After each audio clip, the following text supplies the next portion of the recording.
Hello, my name is Brittany Lord and I'm the facilitator for the Remembering Our Babies counseling group. Thank you so much for joining us. In 2023, our group announced that we would be offering some new ways to help those in our community and beyond who have lost a child due to infant death, miscarriage, or struggle with the difficult pain of infertility.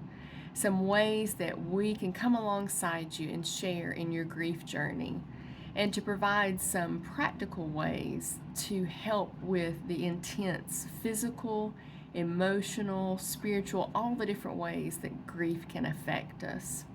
So, the three ways that we're doing that in 2023 are one, in October and November, we're so excited to get to take the steps that our babies never got to take with our annual Walk to Remember. This is a great event, fun for the whole family, that we have food trucks, a walk, face painting, games for the kids, live music, and at the end of the evening, a candle lighting ceremony, specially designed to allow us to collectively remember our babies gone too soon. Another way that we're helping people in our community and beyond is through this monthly video. So each month I'm going to be offering a fairly short, usually around 10-minute video, detailing some ways that you can be able to further process your grief. If you have any questions about that, or if you want to make a comment or have need further information about anything that we share in our videos, please subscribe and drop us a comment and let us know how we can be of service. Keep in mind that when we post these monthly videos, these videos are not to diagnose or to help someone with other mental health issues through the videos. If you need some more information about a reference for a counselor, a psychiatrist, or any other medical emergency, please reference us. Drop me a comment just about your need for maybe a referral for someone else, or if this is an emergency, of course, go to your nearest emergency mental or medical health facility. And the third way that we're helping people in our community who are struggling in this club that honestly not one of us ever thought we would be in or wanted to be in, is that I am a licensed professional counselor, mental health service provider here in Chattanooga, and I am offering in-person and virtual sessions through the counseling group, through the Remembering Our Babies counseling group. So each person can receive two complimentary and covered, I don't say free because they're not free, sessions to each person.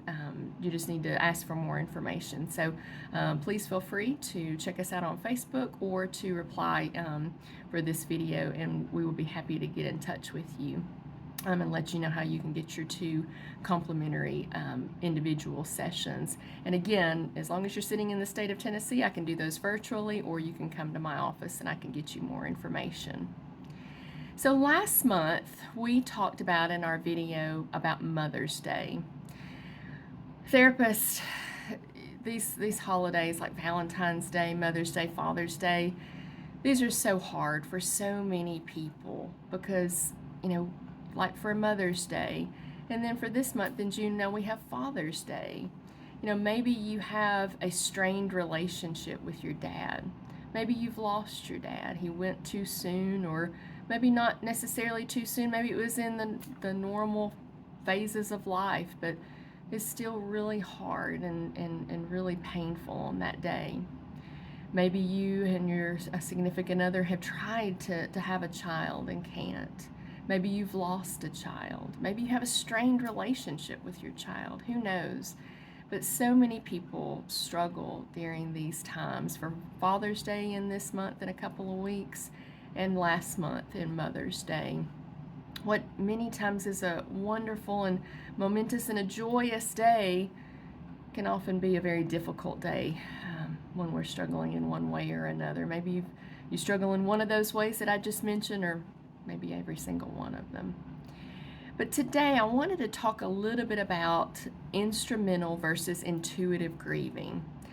I tell my group and other clients that come in who are struggling with infant loss, or struggling with the grief of infant loss or infertility or miscarriage, that this is one of the most important messages that I can give about the different grieving styles. And I'll tell you why in just a moment. So let's start with the intuitive grieving style. So the intuitive grieving style, forgive me for reading for you, that it is more of a wave of emotion for intuitive grieving style. So this person is going to cry. They're going to express their feelings to their friends and family.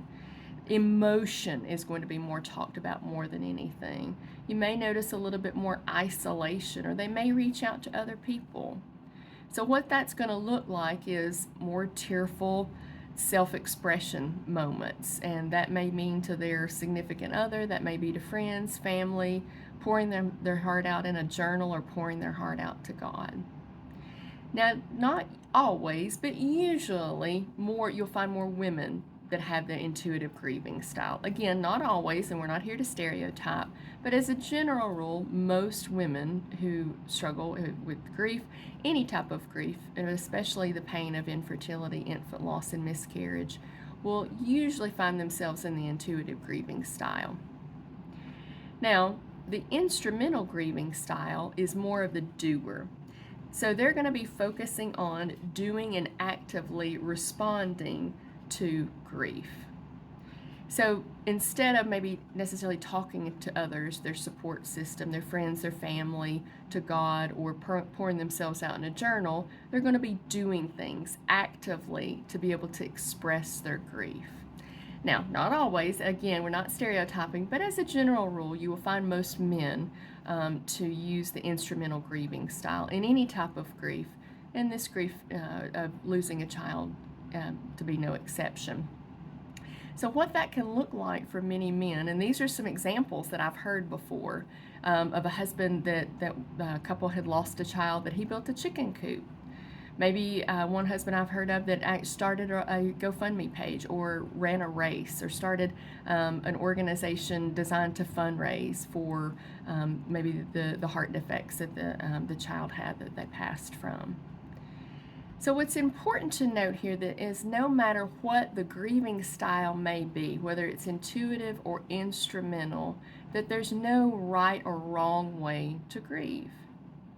Just as whatever that person may be experiencing, even if the two people are exactly the same, maybe lost a child in the exact same way at the exact same place, or at 7 weeks gestation, or at 7 weeks old, we can't compare grief, just like we can't compare grieving styles, because each person, man, woman, each griever comes to the table with different experiences in life. They've had different sets of parents, different sets of experiences, school experiences. So their grieving experience and their grieving style may look totally different, and not one way is the right way to grieve. So after you've lost a child, or you've struggled with the pain of infertility, I would encourage you, take this to heart. Be encouraged that maybe your grieving style doesn't look like your friend, or especially maybe not your husband or your wife. That doesn't mean that it's not the right way to grieve. Now, I always give a little bit of a caveat, keeping in mind that whatever grieving style that we're using, that we're noticing maybe some movement through that. As we talked about in our very first session, and if you missed it, take a listen back again back in February. That you're noticing some different stages of grief, whether it be depression, bargaining, anger, maybe even places of accepting your new normal, that you're seeing some movement through that grief, and so that you know that you are on that healing journey, so that you're on the healing journey. Now, important too, many times if someone, maybe especially a husband, and this is what often happens, if they don't feel comfortable expressing, maybe something that they're feeling, and they're not necessarily saying their emotions out loud, but they're not comfortable even expressing that through their actions or through demonstrating that, like building the chicken coop, planting a garden, that they're not also stuffing their emotions down. So This is very important. Grief not expressed or processed has to go somewhere. And I usually get a laugh from my clients when I use this example, so I'll give it to you guys too. You know, when you put on a pair of Spanx, it will press down in some spots.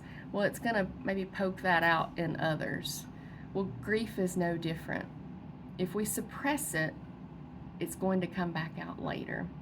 You know, that might mean in an angry outburst to our boss.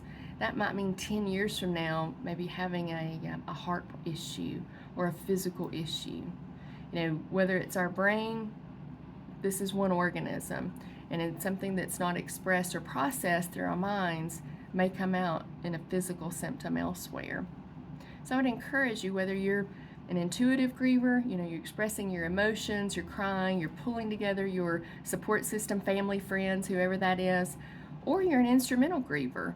You're getting in there, you're getting your hands dirty, you're doing something with your grief. You're following through, you're responding actively, cognitively, that you process your grief. Again, if you have any questions or comments or need further information, please feel free to comment in on our page, on our YouTube channel. We would love to hear from you. Like and subscribe to us. And again, this is a club and a group that nobody wants to be a part of, and we never think that we will be. But together, we can walk with each other through this difficult, difficult journey. And we can learn better ways to process our grief and to hear that we're not alone. Take care. Have a wonderful day.